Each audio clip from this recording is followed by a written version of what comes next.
ശ്രീ മന്നാലി എങ്ങനെയാണ് ബഡ്ജറ്റിനെ കാണുന്നത് ഒരു ബിസിനസ് പെർസ്പെക്റ്റീവിൽ? സോ ഇത് നല്ലതാണോ എന്ന് ചോദിച്ചാൽ നല്ലതാണ്, നല്ലതല്ലേ എന്ന് ചോദിച്ചാൽ ഐ വുഡ് സേ നല്ലതുമല്ല. ബിക്കോസ് ഓൺട്രപ്രണേഴ്സിന് അവർ കുറേ ഫണ്ട്സ് അലൊക്കേറ്റ് ചെയ്തിട്ടുണ്ട്, ലൈക്ക് എന്താണ് expand your office, all that is A.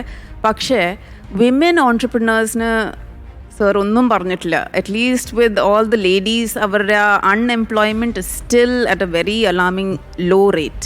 So അവിടെ അറ്റ്ലീസ്റ്റ് വിമൻ ഓൺട്രപ്രണർ നിങ്ങൾ അറ്റ്ലീസ്റ്റ് മെൻഷൻ ചെയ്തിരുന്നെങ്കിൽ I would have been extremely happy, which was not the case. So that's my. ഒരു minute professor ശ്രീജേഷിലേക്ക് പോകണം. അതിനു മുമ്പ് ഒരു പ്രധാനപ്പെട്ട വാർത്ത പറയാനുണ്ട്. മുണ്ടക്കൈ ചൂരൽമല ഉരുൾപൊട്ടൽ ദുരന്തബാധിതരുടെ വായ്പ എഴുതിത്തള്ളണമെന്ന ആവശ്യത്തിൽ 3 ആഴ്ചയ്ക്കുള്ളിൽ തീരുമാനം അറിയിക്കാമെന്ന് കേന്ദ്ര സർക്കാർ ഹൈക്കോടതിയിൽ പറഞ്ഞു. പക്ഷേ കേന്ദ്ര സർക്കാർ പറഞ്ഞ പ്രധാനപ്പെട്ട കാര്യം സംസ്ഥാന സർക്കാർ സ്വന്തം നിലയ്ക്ക് തുക കണ്ടെത്തണം. സംസ്ഥാന സർക്കാർ സ്വന്തം നിലയ്ക്ക് തുക കണ്ടെത്തണം. കേന്ദ്ര ഹൈക്കോടതി പറഞ്ഞിരിക്കുന്നു സംസ്ഥാന സർക്കാർ പണം കണ്ടെത്തണമെന്നോ? അത് ബാങ്കുകളല്ലേ ലോൺ എഴുതി തരുന്നത്. അതെങ്ങനെ സംസ്ഥാന ജോസഫ് അത് ആ വാദത്തെ കൊണ്ട് ഞാൻ വരാം. ശ്രീ ജേഷ്, വളരെ പ്രധാനപ്പെട്ട ഒരു വാർത്തയാണത്. ആകെ ടോട്ടൽ മുണ്ടക്കയിലും ചൂരൽമലയിലും എഴുതി തള്ളാനുള്ള വായ്പ എമൗണ്ട് എത്രയാണെന്ന് 38 കോടിയുള്ളൂ. അരുൺ അറിയാം.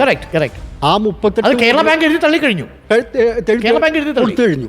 ബാക്കിയുള്ള നാഷണലിസ്റ്റ് ബാങ്കിനും പ്രൈവറ്റ് സെക്ടർ ബാങ്കുകളും കൂടെ 38 കോടി രൂപയാണ് അവശേഷിക്കുന്നത്. അത് മാത്രമല്ല, പുനരധിവാസത്തിന് കേന്ദ്ര സഹായത്തിനായി കാത്തിരിക്കരുതെന്ന് ഹൈക്കോടതി പറയും. അപ്പോൾ സംസ്ഥാനം ചെയ്യണം, മുഴുവനായിട്ട് സംസ്ഥാനം.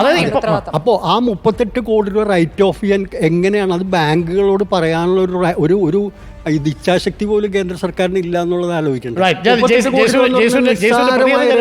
ജേസുവിന്റെ പ്രതികരണം എടുക്കാം. അതിനു മുമ്പ് ഞാനൊന്ന് ശ്രീജേഷിലേക്ക് പോയിട്ട് ഒരു മാനേജ്മെന്റ് വിദഗ്ധൻ എന്ന നിലയിൽ എങ്ങനെയാണ് ബജറ്റിനെ താങ്കൾ സമീപിക്കുന്നത്? ഇപ്പോൾ 5000 കോടി രൂപ ഹോട്ടലുകൾ തുടങ്ങാൻ, ഹോട്ടൽ ഇൻഡസ്ട്രിക്ക്, ടൂറിസം മേഖലയ്ക്ക് 381 കോടി, ആരോഗ്യ മേഖലയ്ക്ക് 500-ലധികം കോടി, അങ്ങനെ വിവിധ ഹെഡുകളിൽ നമ്മൾ കണക്ക് കൂട്ടി വരുമ്പോൾ വലിയ തുകകൾ അലോക്കേറ്റ് ചെയ്തിട്ടുണ്ട്. വിഴിഞ്ഞ, അതേപോലെ കൊല്ലം, പുനലൂർ, ഈ വ്യവസായ കൊറിഡോർ, ഒരു പുതിയ ഒരു സിലിക്കൺ വാലി എന്നൊക്കെ പറയുന്ന പോലെ ഒരു ട്രേഡ് റൂട്ട് പോലെ ഈ ട്രാൻസ്ഷിപ്പ് ടെർമിനൽ വരുമ്പോൾ ഒരു വലിയ മാറ്റം താങ്കൾ കാണുന്നുണ്ടോ? ഞാൻ അതിന് വരുന്നതിന് മുമ്പ് ഒരു കാര്യം പറയാം. പ്രൊഫസർ സന്തോഷ് കുമാർ പറഞ്ഞ ഒരു കാര്യമുണ്ട്. സെൻറ്റേഴ്സ് ഓഫ് എക്സലൻസ് നമ്മൾ തുടങ്ങുന്നു.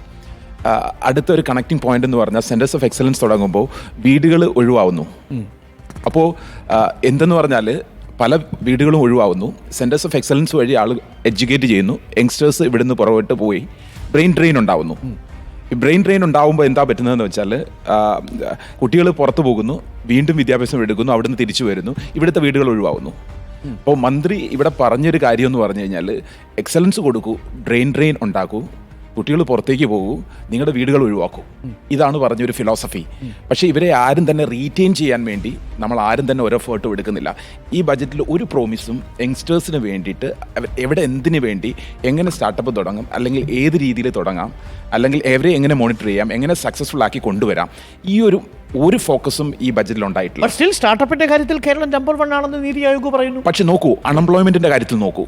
ഇപ്പോൾ യങ്സ്റ്റേഴ്സിന്റെ അൺഎംപ്ലോയ്മെന്റ് ഇന്ത്യയിൽ നോക്കുമ്പോൾ കേരളം നമുക്ക് ഒരു നമ്പർ 1 and 2 എന്നുള്ള രീതിയിലേക്ക് നമുക്ക് കാണാൻ പറ്റും. അതിന്റെ കാര്യം എന്ന് പറഞ്ഞു കഴിഞ്ഞാൽ മെജോറിറ്റി ഓഫ് ദി യങ്സ്റ്റേഴ്സ് എന്ന് പറഞ്ഞാൽ കേരളത്തിൽ നിന്ന് പുറത്തേക്ക് പോകുന്നു. നമ്മൾ പറഞ്ഞാൽ ഒന്നീ ബാംഗ്ലൂർ അല്ലെങ്കിൽ എബ്രോഡേക്ക് പോകുന്നു, അവരവിടെ സെറ്റിൽ ആവുന്നു, അവർ തിരിച്ചു വരുന്നില്ല. അങ്ങനെയാണ് നമ്മൾ പറയുന്നത് ഇപ്പോൾ ടൂറിസം അല്ലെങ്കിൽ പല വീടുകളും ഒഴിവാകുന്നു എന്ന് പറഞ്ഞു. അപ്പോൾ എന്താ പറ്റുന്നതെന്ന് പറഞ്ഞു കഴിഞ്ഞാൽ സെൻറ്റേഴ്സ് ഓഫ് എക്സലൻസ് തുടങ്ങി അൾട്ടിമേറ്റ്ലി നമുക്കൊരു ബെനിഫിറ്റും ഉണ്ടാവുന്നില്ല. ഇന്ത്യ എന്ന് പറഞ്ഞൊരു രാജ്യത്തിന് അതുമൂലം ഒരു ബെനിഫിറ്റും ഉണ്ടാവുന്നില്ല. പിന്നെ ഇവിടെ നമ്മൾ പറഞ്ഞ മാതിരി പ്രൈവറ്റ് പബ്ലിക് പാർട്ണർഷിപ്പ് വരുന്നതിനെ കുറിച്ച് പറഞ്ഞു. വളരെ നല്ല ആഴമാണ്. പക്ഷേ എത്രത്തോളം എംഫസിസ് നമ്മൾ കൊടുക്കുന്നു, എത്രത്തോളം ഇൻവെസ്റ്റ്മെൻറ്റുകൾ നമ്മൾ ഇവിടേക്ക് വരുന്നു, അത് എത്രത്തോളം സക്സസ്ഫുൾ ആവുന്നു, റിയലിസ്റ്റിക് ആയിട്ട് കൊണ്ടുവരുന്നു എന്നുള്ള രീതിയിലേക്ക് നമുക്കത് നോക്കേണ്ടിയിരിക്കും.